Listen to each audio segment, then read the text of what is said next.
100 vlogs. It is so good to be here. Thank you for joining me, and it really is pretty amazing. It's almost exactly 3 years since I started this vlog, and my life was a lot different at that time.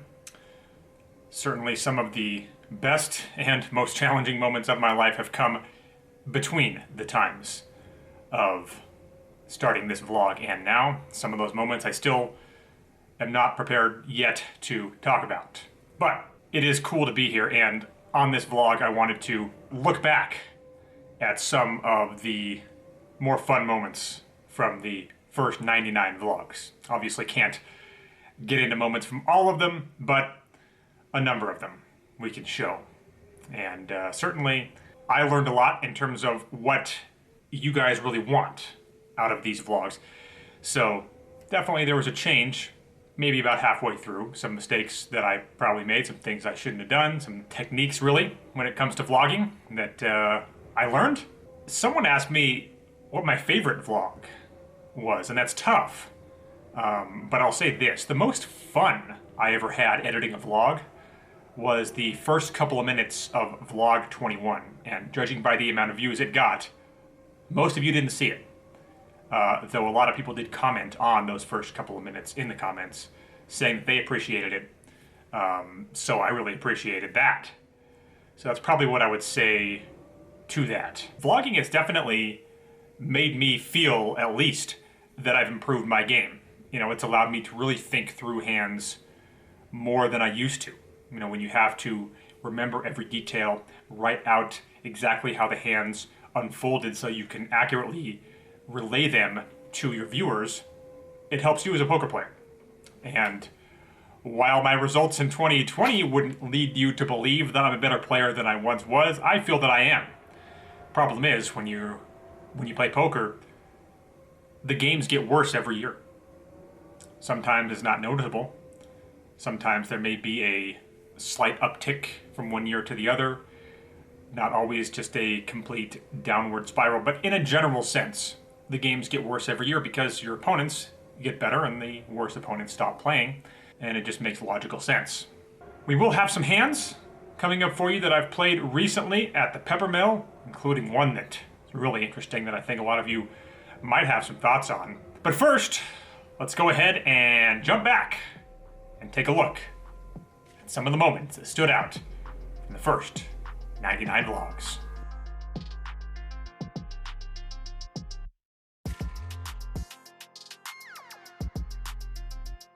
Welcome to the pilot episode of my poker vlog. My name is Ben Dietz. Thanks so much for joining me. The top vloggers in the poker world, Andrew Nemi, joining us. And the flop comes out Ace, Jack, 9, 2 hearts. So I have a pair of aces and the nut flush draw. He goes all in for what turns out to be a $2,500 bet.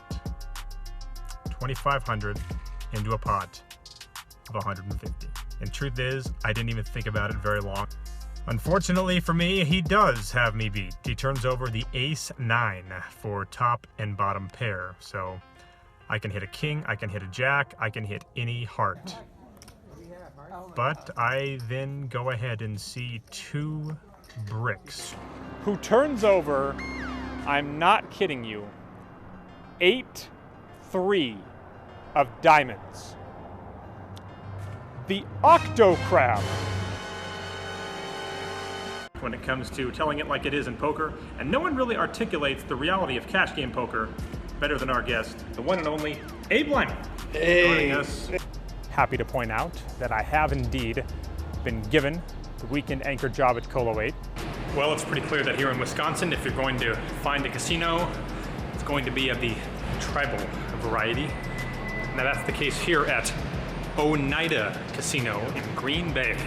We're at Potawatomi Casino in Milwaukee, not far from the campus of Marquette University. Johnny Moreno, aka Johnny Vibes. He grabs her and starts choking her with his hands. He's starting to say, like, I'll effing kill you. If you touch me, I'm gonna effing kill you. And he's choking her. It was at that point when Michael realized that security was nowhere to be found. But that didn't bother him. He took action into his own hands. Something I was able to briefly capture on video. Oh, it's my buddy Mike. You can hear the woman screaming for Michael to let go of her. The man who just punched her in the face. I wish I had been able to get better video, but another look in slow motion shows Michael's Brazilian jiu-jitsu skills in action.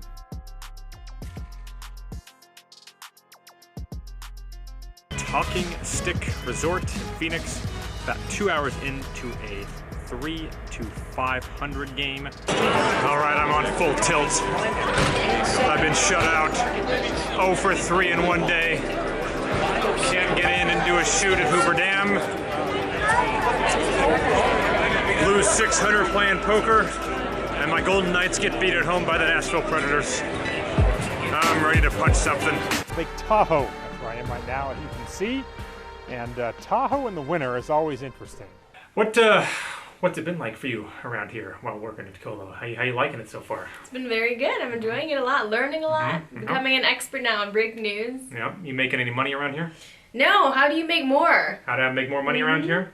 Well, here's the thing, Claudia. There's like 3 whole economies in this place. I got a game with the reporters, I got a game with the producers, and I got a game with management. Now, I have to win enough money off the reporters so I can lose it to management, so they keep considering me for promotions and stuff. But then again, I got to trim enough smokes off the producers so I can trade and live in the lifestyle in which I've become accustomed. You're weird. That's her take. All right, I am coming at you from, as you can see, the Tesla Gigafactory. And I'm here, of course, because I've picked up this bad boy. Game is a wrap, and now we're getting some late night tacos El Gordo.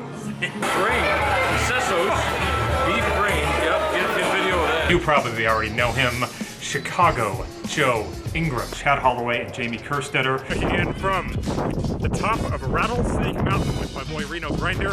I wanted to add another casino to the list that have made the vlog. And B, a dealer named Cordell who works there and was one of the first people to actually seem to believe in me as a poker player, and I've always appreciated that. Do you ever win, bro? How do you still have money? Just quit? We have made it. Bodie, California. The most well-preserved ghost town you're going to find. All right, who is less likely to be guilty? O.J. Simpson or Mike Postle? I mean, there's more doubt, there's more reasonable doubt in my mind for OJ. Willful ignorance. Are you saying I'm ignorant? Yes. More likely to be innocent, Mike Postle or O.J. Simpson? OJ. He ran for 2,000 yards. 2,003 yards in 1972. I guess this place is now called State Farm Stadium. Obviously where I'm checking in from for Niners, Cardinals. And I'm pleased to announce the birth of my son, Austin Clark Deach. And Wendover, Utah. I guess technically it's West Wendover, Nevada, and Wendover, Utah.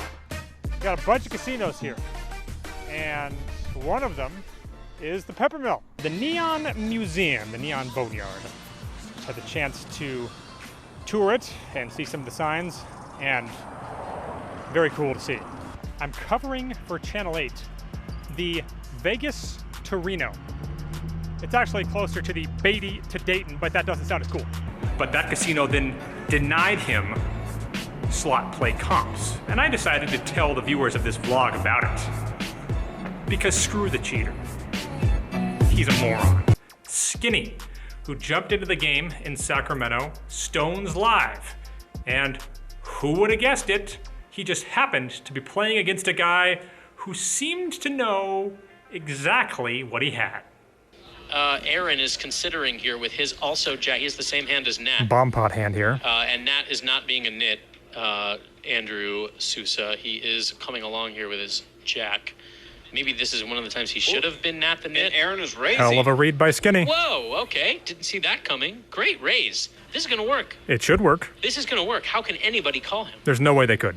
I mean, it would be so freaking ambitious for anybody to call here. More than ambitious. See what Miracle Man Mike does. Like, why can't Aaron just already have a wheel? Why can't he just have 3-4? There's a bomb pot. Everyone is rangeless. Certainly could beat And Jack Mike's in 10. such a bad spot because he has everybody left behind him, but God, his nobody instincts has would be raised good. in this pot is very bloated. Yeah, and Mike's instincts are telling him that he could have the best hand here still. Is it his instincts, I don't know though? how in the world he can figure that, but you can see he doesn't want to fold. It's hard to win when you fold. You know, I mean, think how many times Mike would snap fold in a situation like this, or other players would just snap fold. Yeah. But not this time. Mike's instincts are telling him, not this time. This is not a snap fold. Not on Stones Live. Well, even if he ends up folding, even if you think it is a snap fold situation, give yourself the time to really work through the hand. Or really know what they have. And is Mike going to raise? Wow, good Lord almighty. Mike's going to find a click back. Wow. How does he do it? Oh, he must be a god. All right, so my buddy Larry's here, and he's mastered this already, but I still have some work to do.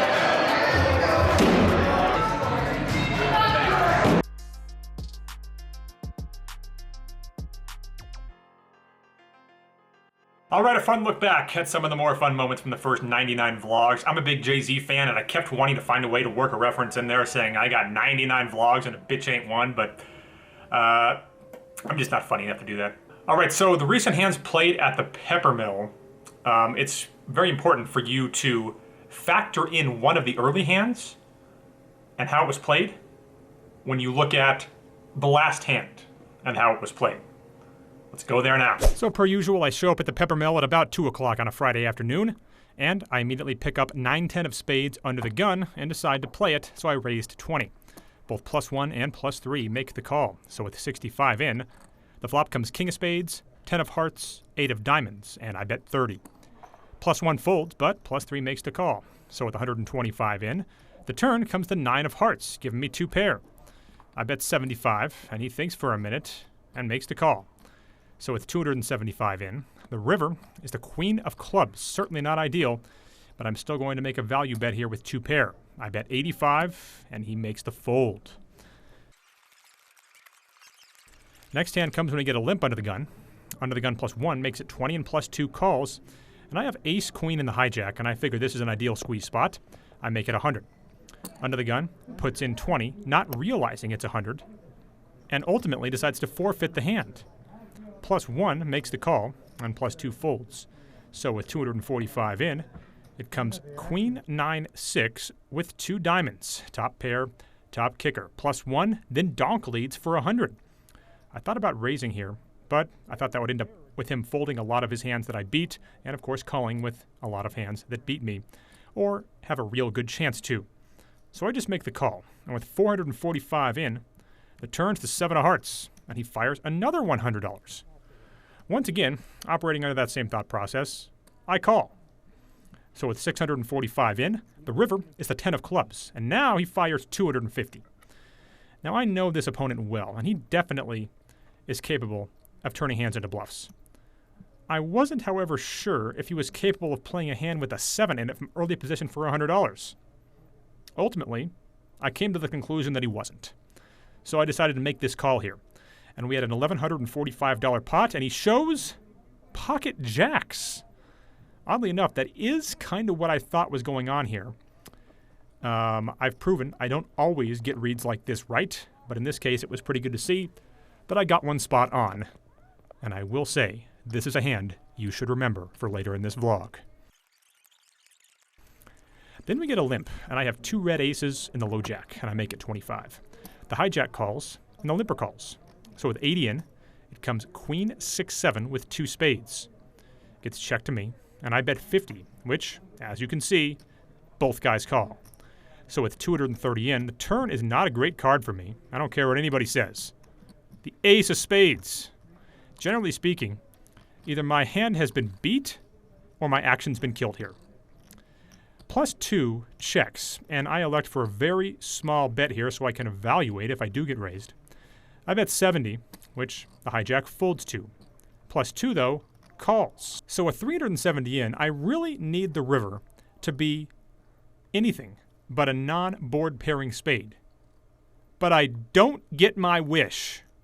As the 8 of spades peels off, he bets 150 here. And now the fact that I have a set is completely irrelevant. He's either got a big spade or he doesn't really have any showdown value, it figures.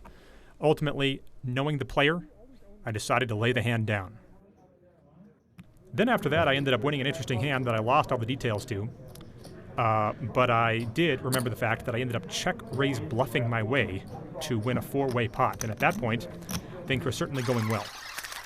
But then we get to the hand of the day, and it comes when we get a $25 open from +2, and I have kings in the hijack. I elect to make it 75 here. I go 3x, and the button makes the call. Now it's back to +2. He thinks about it for a minute and puts in $350. Now I'm 900 deep at this point. I didn't think he would do this with less than kings all that often, though I did think it was possible, because you saw the way he played pocket jacks earlier. Truth is, I did not feel great about this, and I really considered folding kings pre-flop here.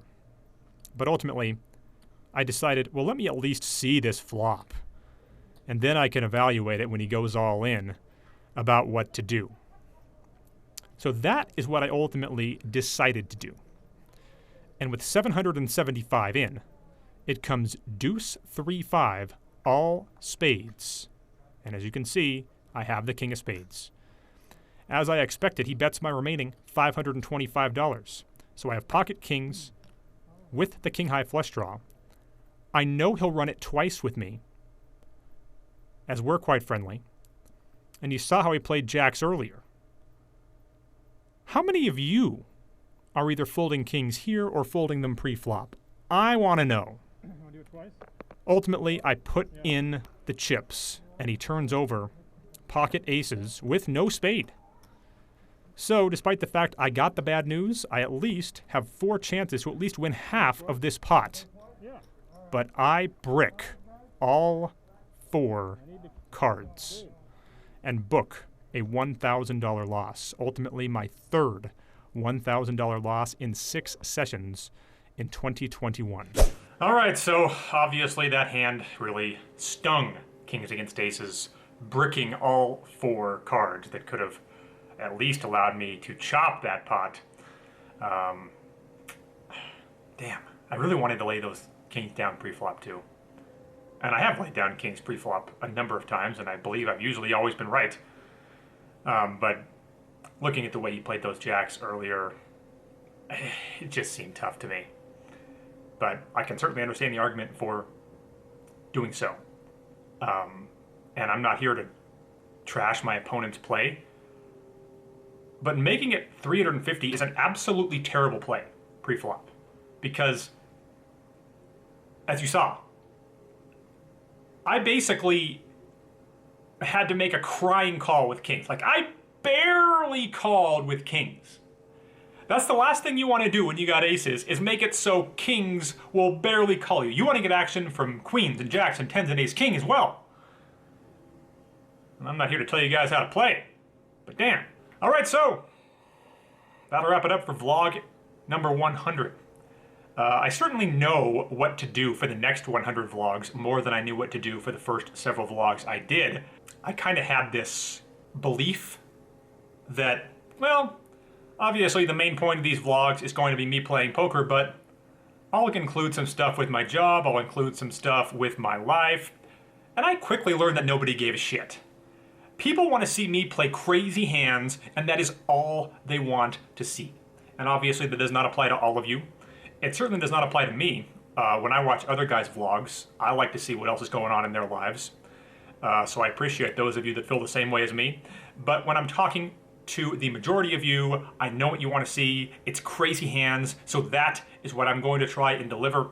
Though, as you know, I'm not going to lie about them. I'm not going to make myself look better than I am. I'm going to vlog my wins, I'm going to vlog my losses, and that's all there is to it. So if you don't like that, if you only want to see a vlogger that makes himself look like a genius, well, then you've probably come to the wrong place. But as I've been told a number of times in the comments, this vlog is the most real of any vlog out there, and I appreciate those of you that have realized that, because I do believe that that is true. That will wrap it up for us. Hit the like and subscribe buttons. I really appreciate that, and it's great for the channel. And we'll see you back here next time. We'll get out of the way here. Hey, I'd like you guys to know that you're blocking the sidewalk. You're pieces of shit. Will you put this on your camera? Yeah, we got it. I got it. Thank you. You're blocking the sidewalk, you yuppie scum motherfuckers. Have a nice day. Thank you, sir. We got it. Oh, okay. You and your fucking cameras. Fuck you. Fuck you. I think that was a you.